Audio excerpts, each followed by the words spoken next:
Two things about last night I need to, one I need to correct and the other one I need to clarify. The correction was I said that the Freemasons were founded in 1771, and I don't know if I was dyslexic when I was thinking of that. And someone kept telling me there's not the numbers or there's something. The numbers were right; they just were in the wrong order. It's 1717 is when the Grand Lodge was established in England, and that's considered the founding of modern-day Freemasonry, even though there were precursors to it.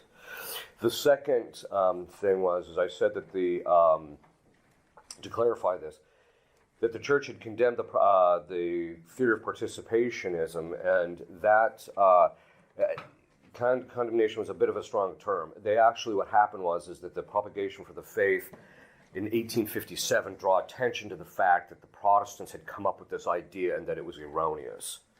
But they just kind of left it at that. Part of it was because you didn't need a formal condemnation, at least in that day and age, because of the fact that it's so obvious that what they're saying is incorrect. In fact, it's kind of funny about that theory that the Protestants actually came up with it because they were uneasy at the fact that the Catholic Church said that we had that we were the only true religion, and so they had wanted to come up with some way to where they could be part of this thing without being part of the Catholic Church.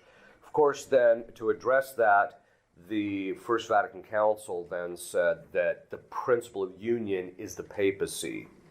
The theologians in the Catholic Church, adopting the Protestant theory of participationism, shifted it very subtly. It's something I'm going to be writing a book on. They subtly shifted it from unicity, the mark of unicity, that is the papacy, to apostolicity, to be part of the church that Christ established. Which in the past, the church was very clear that apostolicity didn't suffice to have unity with the church because of the fact that the Orthodox had valid orders, but they did not, were not part of the church that Christ had founded because they didn't have unity with the papacy. Anyway, that all being said. Okay.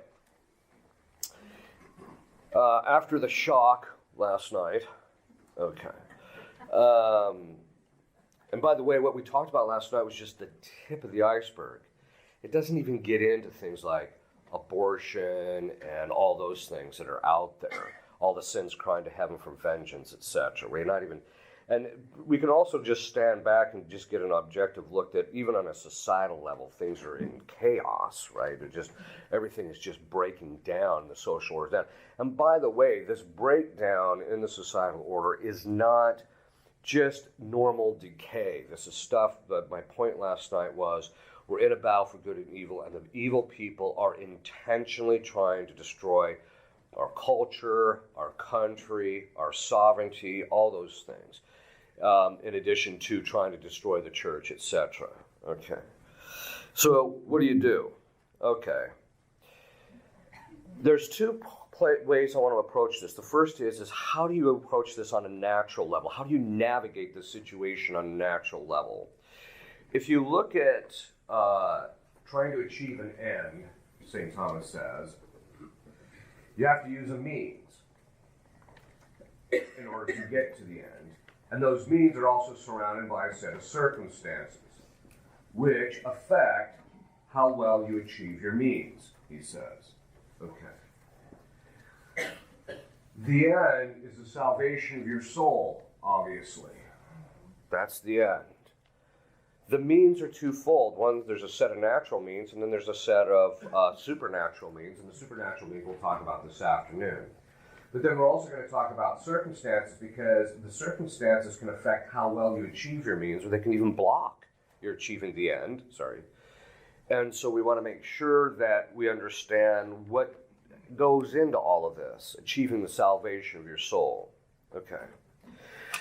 Because of modernism, which is the synthesis of all heresies, and because its tendency is to make the individual the principle of judgment about what's right and wrong, or what is to be believed or not believed about God. In other words, ultimately it transposes it from God to us. So it's like the diabolic heresy, right? Because it is the one that makes us the standard of judgment rather than God. So with modernism, basically it's an appetitive problem on one level, in the sense that the person wants to make themselves and judge whether something's good, bad, or ugly based upon how they feel or relate to the thing. You might have heard me say this before, but one of the things that really bothers me is with children today, some of them are already now in their early 20s. These are the people who went through the school system, and they would say, Johnny, 2 + 2 = 4. How do you feel about that, Johnny? There was this constant training that was done to judge the truth of a proposition based upon themselves and how they felt in relationship to it. And in modernism, in the church, modernism began quite a long time ago. The formal inauguration of it as a heresy, considered as such, or the naming of it as a heresy, was liberalism in Mirari Vos. And in that document, the Holy Father basically, this is in 1832, the Holy Father pins it and says, he calls it liberalism, but when you read the description, it's just modernism. And it gets more and more developed. But the point is there's actually 5 stages of modernism. You can read it in my work called the Operative Points of View. It's right on the internet. But we're in stage 5, which is the superficial stage. All the intellectual gas has run out. And so the stuff we're hearing is just vapid. I mean, it's just silly. It doesn't even make any sense, even to a normal human being, you know. And I often tell people, you know, I used to say this to my mom, because there was this one time when they were having a mass on television, and they picked the worst possible priest to put up there, right? I said, this guy isn't going to attract any normal male. He's going to look at that and just say, not having anything to do with that. So, okay. The point is that with modernism, because we're living in a superficial stage where it's very dumb, I mean, it just doesn't even follow basic rational principles. Because of the nature of modernism and because it's so pervasive and it touches upon literally every single facet of the church, there is not, and if you can just think of this yourself, there's not one single doctrine, there's not one single liturgical practice, there's not one single devotion which they haven't messed with. Not one. So it used to be the big holdout was a rite of exorcism, but then they got to playing with that. But the point being is that it's literally one of those things where they have to change it all, but they did it very slowly and they did it very subtly. Okay. This means, because it's in virtually every facet of Catholic life, you do not have the liberty of ignorance. If you don't do serious, hard study of your Catholic faith, you will end up a heretic unless God gives you an extraordinary grace, and those aren't too common. I mean, I've met a few people like that. It's kind of extraordinary. So, that means you're going to have to do, and that's why I said, in order to navigate this, the part of the means is knowledge. Now, the knowledge is either going to come through grace, which enlightens the mind and strengthens the will, or it's going to come through serious study. You're going to have to study. So, I often tell people, if you think you already got this extraordinary grace, you're already deluded. And I can tell you that having been a pastor and a rector of churches in the traditional movement. Every trad, you talk to them, thinks they've got the doctrinal world by the tail. And all you got to do is scratch a little bit and some heresy will float to the top. It doesn't take too much time. Right? So, and a lot of it is because why? A lot of the stuff in the church's teachings require great precision and knowledge of distinctions, which most trads don't know. So, for example, when you hear the debate about if a pope is a heretic, because all the saints are pretty consistent in saying that if a pope lapses into heresy, he loses his office. When you listen to that discussion, nobody's making the distinction between whether he was a heretic before, whether his election was valid or not, and if once he becomes pope, what are the distinctions and how does that work out? Nobody's even talking about that. Nobody, not even the guys that look like they actually know what they're talking about. So it's a gargantuan problem that even among the intellectuals, I'll be reading these guys who are going off and stuff, and they're touted because they got these PhDs and stuff, and there's the distinction that was all the way through the discussion, but it was very subtly talked about or just tangentially talked about, but which determines the whole discussion, and they don't have it, and so they're off on la-la land. Okay. So, the other thing is, if you really don't think that you suffer from imminence in some fashion, you're already deluded. It's part of original sin. The reason why modernism is such a pervasive heresy and it's so difficult is because of the fact that when Eve chose to eat the fruit and then Adam after her, they chose it, choosing themselves over the will of God. That stuck all of us with a form of selfishness and self-centeredness that has to be ground out in a brutal fashion over years, usually, unless God gives you a lot of grace. And so the principle already there to judge things based in light of yourself is a problem. One of the ones I get the biggest gas out of is you'll make a distinction, right? And then someone will say, well, I never heard of that. So, since when is your knowledge the standard for what's true or not, right? So, or they never taught us that. Well, so that doesn't mean anything, right? So again, there's that tendency to want to make ourselves just out of the fault. So one of the things you're going to have to really do is you have to study and presume you're ignorant. You know, one of the things that Plato said, which every philosopher and everybody afterwards that had any semblance of rationality would admit, the more you know you don't know.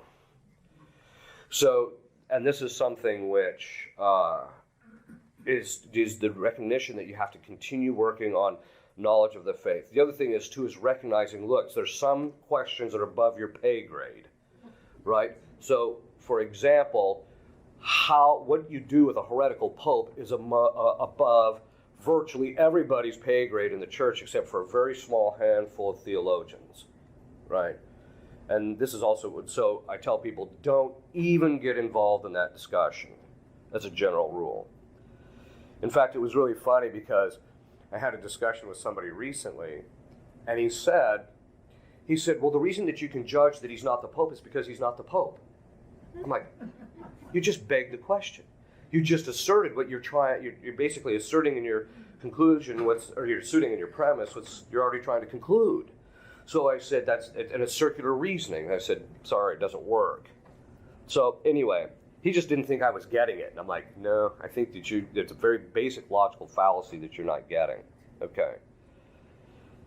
So you have to study, and you have to study hard. You have to do a lot of study, because this is something that's going to help you to understand not just the church. St. Thomas calls the virtue of faith, when he infuses God, infusing it, the first purification of the intellect. And what that means is that it teaches us, the faith teaches us our relationship to God, the truth about our relationship with God and our relationship with the created order. And so working on the faith and things of that sort will help that tremendously. This also means that, as a general rule, I tell people, don't get involved in blogs or in forums. Because, first of all, if you pay close attention to that, in fact, it's funny because I have friends of mine that got involved in it, and I just sit there with a smile. I said, God bless you for trying, right? Within a couple of months, their hair is all removed from their head from having been pulled out, and they realize that it's just a waste of time because people just don't get it. It's true. And I think they say, well, faith comes through hearing. Yeah, here's the problem. The guy who's arguing with on the blog, he ain't hearing you. He's just trying to argue because he doesn't want to be shown as wrong, or he's got this heresy that he happens to be fond of. Okay. People also end up saying, well, I'm going to go defend the Catholic faith because the priests aren't doing it. Yeah, all you're doing is making a mess of it. Okay. In fact, in the past, canon law forbid lay people, which I think that we should actually go back to. It forbid the lay people from engaging in public debate or discourse regarding philosophy and theology without their permission of their bishop. And I think that would be a good thing to go back to, because I think it would start quieting things down a little bit. My basic point is make sure that what you study isn't the latest and greatest from the guy who happens to hang up his shingle because he calls himself a traditionalist. What you have to do is you have to study the saints and the guys that have written about these matters, preferably from before the council. And it's a long, arduous task, right? What you got to study? Morals, right? You just have to study the moral doctrine of the church. The doctrine itself, ecclesiology. That's a one that's really fraught with difficulties these days. Theology of revelation, which deals with tradition. You have to understand the structure of tradition and how it works. Why? Because modernism is a deviation because it transposes the objective criteria for what you believe from an external magisterium, which is actually handing us on objective revelation from generation to generation to oneself. If you don't understand exactly how that mechanism works, you're likely to end up with a lot of problems today. To start with, I always recommend Spirago's Catechism. Unfortunately, TAN stopped publishing it, but it's still available out there. You can usually dig it up somewhere. Or any other kind of solid basic catechism, and branch out from there. The good thing about Spirago is it'll start to fill in areas that you realize I don't know very much about in this area. Could you say that again? Spirago. It's here, I'll just write it Or down. about. Yeah. So Spirago, it's just called the Catechism Explained. It's basically the Catechism of the Council of Trent with a lot of explanation. And it's one of the best out there. The thing I like about it is I've never read anything in there that didn't line out with what the theologians and by theologians I mean those are the theological schools from 1100 to 1750 and the fathers didn't say. So that's the nice thing about it. And then from there branch out. Do not think just because you've had read a book on a topic that somehow or another you understand the topic. There's always, you get that from time to time. I used to smile about that when I taught in the seminary. Some guy in the class had read one book on a topic, and so he would bring up an objection in relationship to that one book. And the way you always kind of quiet him down and subtly humiliate him is just by, yes, but this author says this, and this author says that, and this author says this, and then by the time he's done, he's like, okay, reading the one book doesn't suffice. You have to do a lot of reading in this area, in various areas. But you have to read. You have to get into the habit of reading, which is a good thing because it helps you remain focused, and it will get your mind off of all the garbage out there too, as well. That also means you have to study the real theological disciplines. Don't sit and think that you're going to really understand Catholic theology by reading the latest and greatest about all the problems in the church. Very early on in my priesthood, I'd read like 3 or 4 of these, and I just finally got to the point like, I'm wasting my time with this stuff because, first of all, I know as much as they do about the problem, and second of all, it's usually it's usually just one little facet of the latest and greatest problem in the church. Read a lot of the papal documents. My recommendation, this would be my recommendations to start with to get a sense of what the church is actually dealing with. There's a document, Raribos, Libertas, Praestantissimum by Leo XIII, is a really good one for understanding our country and why we have the problems we actually have. This was written, back in the 1800s. Pascendi, Dominum Gregis, but this is the document that deals with modernism. Humani Generis is a good one to start with as well.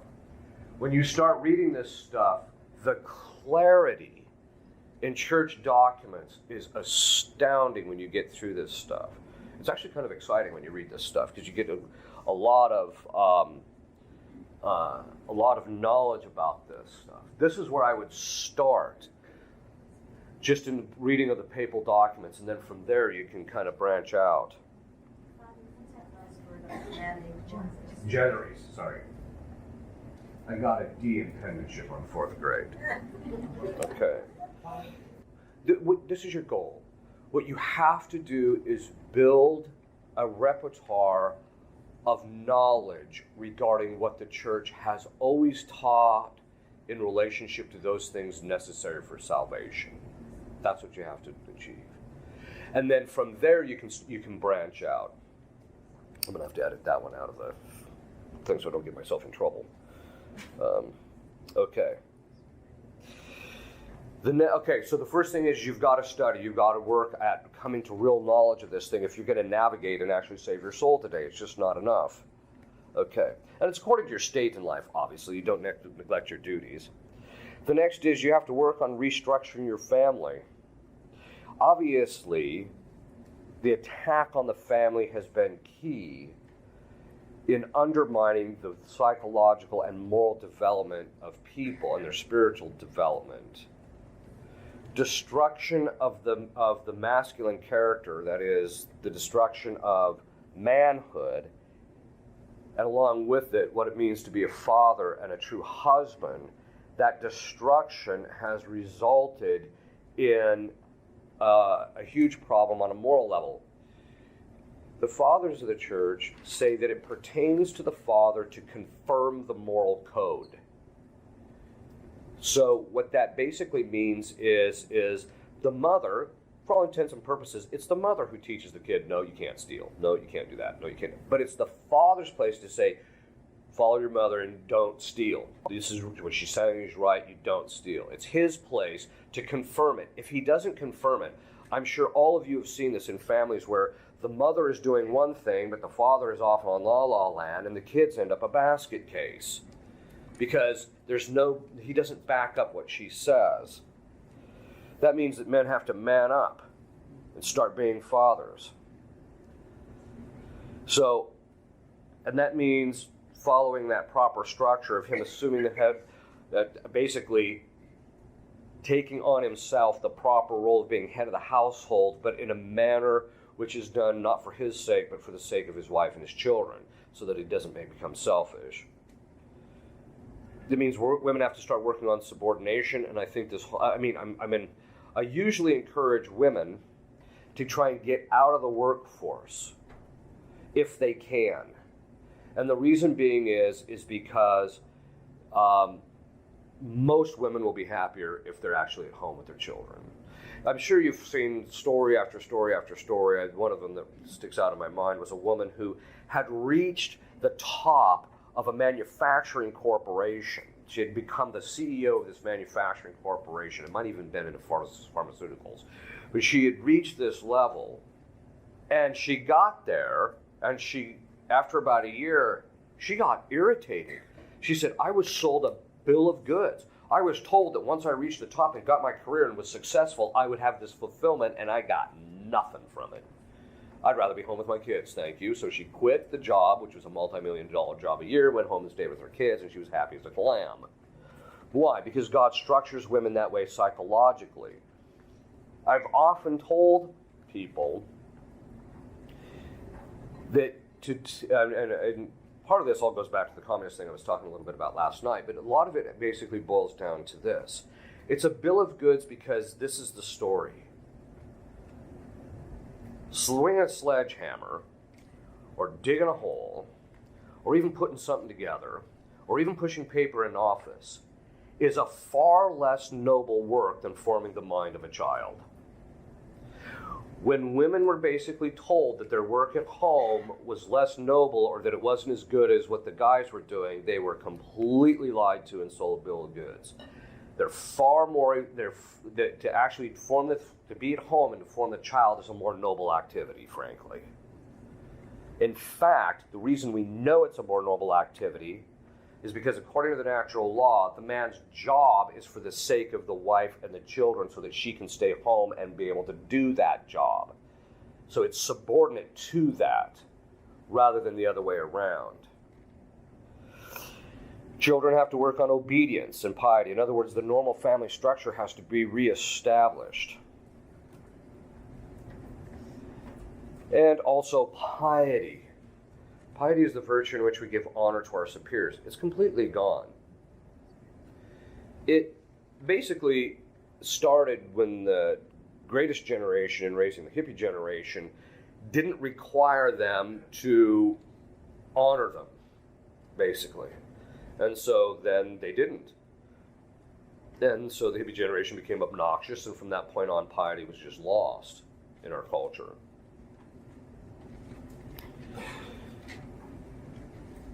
This also means that the restructuring also has to find a proper ordering in relationship to the spiritual life. Even though it's true, according to the spiritual writers, that women as a general rule are given more grace than men, the fact of the matter is it's the father's place to direct the spiritual life of the family. And the fact that most guys just lead that to their wife is absolutely abominable. And the fathers have to reassume that headship in relationship to the spiritual life, but that means he's got to be praying, he's got to be doing those things, he's got to be leading a good moral life, he's got to be working on perfection.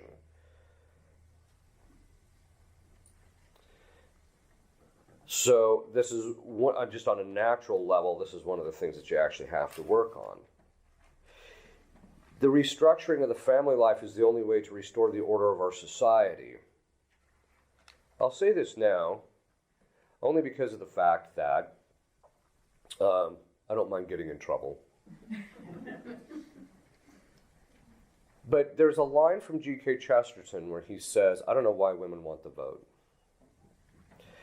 This was back in the feminist movement, back in the teens and 20s of the last century. He says, I don't know why they want the vote. He said, because a woman can make or break a nation by the way she raises a single child. Where the vote is meaningless, he said, for the most part.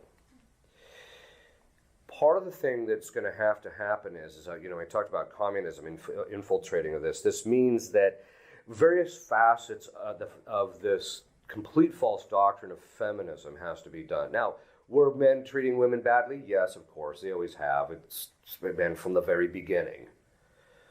But that doesn't mean that the proper order within the family should therefore be undone.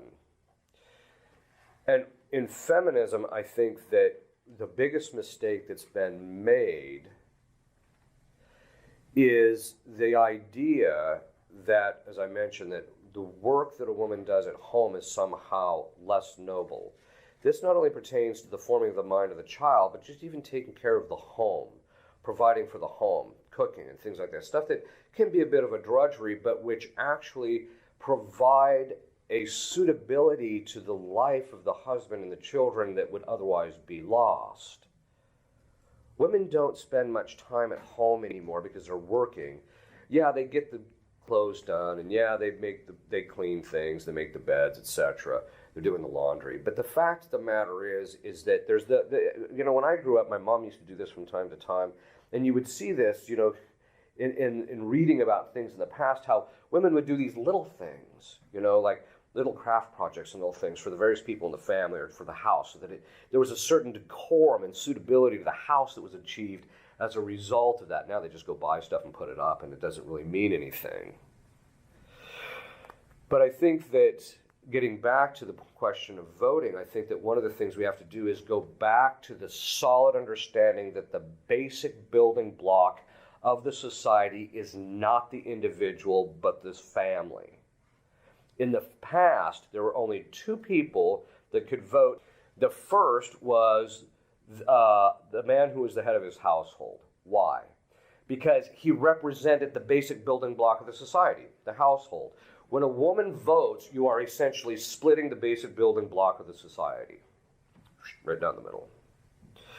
The second component of it is the other people that could vote were landowners. And the reason for that is because landowners had a vested interest in making sure that the government didn't get out of hand in regard to entitlement programs, because it was going to rob him of his productivity in the end.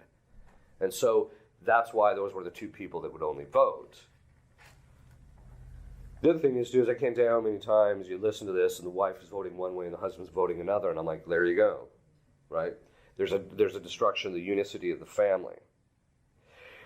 I think there's also with feminism, I think eventually the church is just going to have to condemn it, while at the same time upholding upholding the perfections that are proper to feminine nature. One of the biggest mistakes, I think, about feminism is it actually degrades the perfections of feminine nature. The fact that women are more emotional for the sake of having that empathy with their children, which, by the way, I'm sure you've heard this with studies, that if a child doesn't have that proper empathy with the mother or with someone else usually, but usually the mother, then what ends up happening in the first 2 to 5 years of their life, they can end up with disaffective disorders where they can't emotionally bond with people. I think you've heard me say this. The one thing that psychologists had done the research, the one thing that all these mass murder kids that were in high school or in college went and mowed everybody down, the one thing they all had in common was daycare. So the point being is that there are the perfections of women have actually, by the feminist movement, been degraded so that they pursue these illusory things that are proper to men. I could never understand why would you want to, if you look at the punishment that God gave Adam and Eve, he said to Eve, you shall bear children and shall multiply your conceptions and you will be bear children in pain, right? Okay. So that's her punishment. So then what does she do? She wants to take on Adam's punishment, which was you have to go work in thorns and by the sweat of your brow. Why are you assuming both punishments? You already got one. You don't need another one. I could never figure that one out. Okay. But I think the real point being is hopefully as time goes on, there will be, when all this clears, is that the proper role of women will be recognized as with its nobility based upon the perfections that are proper to women, instead of denigrating it in a manner which, denigrating it in such a manner that it's basically just female self-hatred. Women who really get involved in the feminist movement, when you watch them, in fact, I was watching this one. There was this, Hannity was interviewing this one feminist, and there was this comedian sitting next to her, and he was just pressing her buttons, just pressing them, right? You'd be happier if you just stayed at home. Of course, she was just, and the sad part of it is that everything she was saying was actually a manifestation of hatred of what it really meant to be a woman, which is sad, right? Then there's also other considerations in relationship to on a natural level. Okay, so we're entering into a stage where we could have this chastisement, right? We don't know. I mean, it could drag out or God could do something differently, but it looks like it's coming down the pike, at least from what Our Lady's talking about and the way she's talking, and it's leading up. So then people ask me, okay, well, if there's going to be this chastisement, what about prepping? Should I have a bunch of food? No, you should give it to me. No, okay. The point, so it basically boils down to this. If you remember in Scripture, Christ does the parable about the guy who builds the towers because he's going to have this thing, and Christ makes the observation of how foolish he was because that night he was going to basically die, right? The point being is what? It has to do with you have to be spiritually prepared. You can prep until the cows come home, but I am going to talk a little bit about it. But you can prep until the cows come home, but if you're not spiritually prepared for what's coming down the pike, you're going to be a mess. Doesn't matter how much prepping you do. You're not going to be able to psychologically handle it. Natural prudence, putting aside supernatural prudence, natural prudence dictates that if we look at our food supply in this country, it's very tenuous. In the average grocery store, there's somewhere between 2 to 3 days supply up to 3 weeks. That's it. And part of that is because instead of having developed a more agrarian society where people were actually producing the food more locally, we relied on shipping and trucking so that we get our food from all over the place. The problem is not much is being grown locally in most areas. Not all areas, but in most areas. I always feel sorry for the guy. If the chastisement coming, the ranchers are going to have a problem because everybody's going to be trying out there poaching their cattle. But the point being is that the food is tenuous. So natural prudence, we also see this with things like Katrina and other natural disasters. People will go a week to 2 weeks without it. And then, of course, when the natural disaster starts coming, of course, the grocery stores just get pillaged in a 24-hour period, right? So natural prudence would dictate that you should have at least some food supply. Even our federal government, who I'm not particularly fond of, itself has said, you should have a certain amount of food on hand. Even though they may, I think if I'm not mistaken, if you have more than 6 weeks, it's illegal by federal law. I think that's something to research. But here's the thing, I tell people, I say, what do you think of that law? It's an unjust law, they can't tell you that. Right? It's like them telling you that you can't, it's the same problem with telling people that they can't develop the virtue of sobriety in their children by allowing them to drink something at home before the age of 18. Excuse me, but the parents have the natural rights to develop a proper virtue of sobriety in the child, right? So you can't say that, because what does the government do? Well, when he's 18, he's on his own, he doesn't have to listen to you, but by that time, no, but you can't let him drink until he's 18. Oh, yeah, okay. So anyway, that being said, so you should have some basic food storage and some kind of water supply. Basic. Now, don't think that in having this, you're safe. In fact, my joke is, if you got food supply, you better also have an ammo supply. Because people are not virtuous. But death can come like a thief in the night. As I said, don't think this is going to save you or even make your life easier. Father should just do it as a basic supplying for the sake of the children and his wife. But you have to remember, to whom the effects of the chastisement extends is entirely the choice of God. Now, you can pray that you're spared the effects of it, and that's a good thing, to pray you're spared the effects of it, and your children and your relatives, etc., spared the effects of it. But it's really up to God to determine it. That's why Our Lady said in the quote I read last night that it will affect even priests and even the good priests and faithful. It's going to get all of us. So just remember, all the prepping in the world isn't going to make it any easier if God chooses otherwise. So what does this mean? It means, okay, so there's some basic things that you need to do. One, you need to start reading and become more knowledgeable about the faith in order to navigate the problems that are occurring with the church, just on a natural level. Second, you got to get your family strengthened in order so that it doesn't end up succumbing to some of the basic problems. And then just on a natural level, make sure that that you're doing those things that you can survive just basic societal collapse. Because, the only reason our society has not collapsed is because of technology. Technology is the thing that's keeping this afloat. Every other culture in the history of humanity that has gotten this disordered has never survived this long. And the only reason is because we're propping this thing up through technology, and we're propping it up by fraud. The reason we have such a phenomenal economy is because we keep propping it up with this creation of money out of thin air. Eventually you can't do it forever. So eventually this is going to come down. This also means, though, that you should also study.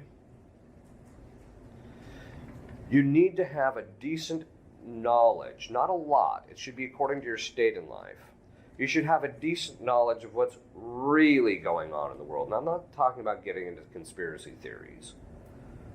What I'm saying is, if you honestly believe that what you're seeing on TV is the truth, I have some land in Florida I would love to sell you. Which actually I don't, of course. The point being is that